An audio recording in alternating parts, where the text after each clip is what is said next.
ರಾಜ್ಯದಲ್ಲಿ ಅನೈತಿಕ ಸಂಬಂಧಗಳ ಪ್ರಕರಣಗಳು ಹೆಚ್ಚಾಗಿದೆ. ಈ ಕಾರಣಕ್ಕೆ ಕೊಲೆಗಳು ಕೂಡ ನಡೆಯುತ್ತಿದೆ. ಇದೀಗ ಹಾಸನದಲ್ಲಿ ಅನೈತಿಕ ಸಂಬಂಧದ ವಿಚಾರವಾಗಿ ಗಲಾಟೆ ನಡೆದು ಕೊಲೆಯಲ್ಲಿ ಅಂತ್ಯವಾಗಿದೆ. ಹಾಸನ ನಗರದ ಕೆಆರ್ ಪುರಂ ಬಡಾವಣೆಯಲ್ಲಿ ನಿನ್ನೆ ತಡರಾತ್ರಿ ಅನೈತಿಕ ಸಂಬಂಧದ ವಿಚಾರವಾಗಿ ಅಡುಗೆ ಕಾಂಟ್ರಾಕ್ಟರ್ನನ್ನ ಬರ್ಬರವಾಗಿ ಹತ್ಯೆ ಮಾಡಲಾಗಿದೆ. ಚಾಕುವಿನಿಂದ ಇರಿದು ಅಡುಗೆ ಗುತ್ತಿಗೆದಾರರ ಆನಂದ್ ಎಂಬುವರನ್ನ ಹತ್ಯೆ ಮಾಡಲಾಗಿದೆ. ಈ ಪ್ರಕರಣಕ್ಕೆ ಸಂಬಂಧಿಸಿದಂತೆ ಹಾಸನ ಬಡಾವಣೆ ಪೊಲೀಸ್ ಠಾಣೆ ವ್ಯಾಪ್ತಿಯಲ್ಲಿ ದೂರು ದಾಖಲಾಗಿದೆ.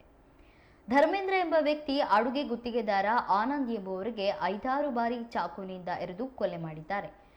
ರಾತ್ರಿ ಕೆಲಸ ಮುಗಿಸಿ ಮನೆಗೆ ತೆರಳುತ್ತಿದ್ದಾಗ ಆನಂದ್ ಮೇಲೆ ಧರ್ಮೇಂದ್ರ ದಾಳಿ ಮಾಡಿದ್ದಾರೆ. ಒಂದೇ ಮಹಿಳೆ ಜೊತೆಗೆ ಆನಂದ್ ಮತ್ತು ಧರ್ಮೇಂದ್ರ ಅನೈತಿಕ ಸಂಬಂಧ ಹೊಂದಿದ್ರು. ಇದೇ ವಿಚಾರಕ್ಕೆ ಆನಂದ್ ಮೇಲೆ ಧರ್ಮೇಂದ್ರ ನಡುವೆ ಜಗಳ ನಡೆದಿತ್ತು.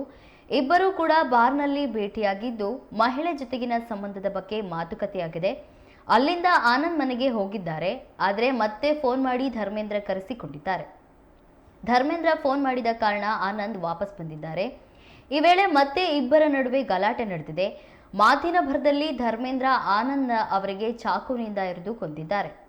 ಧರ್ಮೇಂದ್ರ ಅವರು ಮಹಿಳೆ ಜೊತೆಗೆ ಕಳೆದ 8 ವರ್ಷಗಳಿಂದ ಸಂಬಂಧ ಹೊಂದಿದ್ರು ಎಂದು ಹೇಳಲಾಗ್ತಿದೆ. ಇದರ ನಡುವೆ ಮಹಿಳೆ ಆನಂದ್ ಜೊತೆಗೂ ಸಂಬಂಧ ಹೊಂದಿದ್ದಾರೆ. ಇದೇ ವಿಚಾರಕ್ಕೆ ಇಬ್ಬರ ನಡುವೆ ಆನಂದ್ ಹಾಗೂ ಧರ್ಮೇಂದ್ರ ನಡುವೆ ಆಗಾಗ್ಗೆ ಜಗಳ ನಡೆದಿತ್ತು. ನಿನ್ನೆ ರಾತ್ರಿ ಕುಡಿದ ಅಮಲಿನಲ್ಲಿ ಧರ್ಮೇಂದ್ರ ಆನಂದ್ ಅವರನ್ನ ಕೊಲೆ ಮಾಡಿದ್ದಾರೆ. ಹತ್ಯೆ ಮಾಡಿದ ನಂತರ ಧರ್ಮೇಂದ್ರ ಅಲ್ಲಿ ಪರಾರಿಯಾಗಿದ್ದಾರೆ.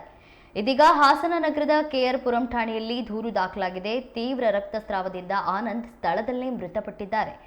ಪೊಲೀಸರು ಆರೋಪಿಯ ಪತ್ತೆಗಾಗಿ ಬಲೆ ಬೀಸಿದ್ದಾರೆ.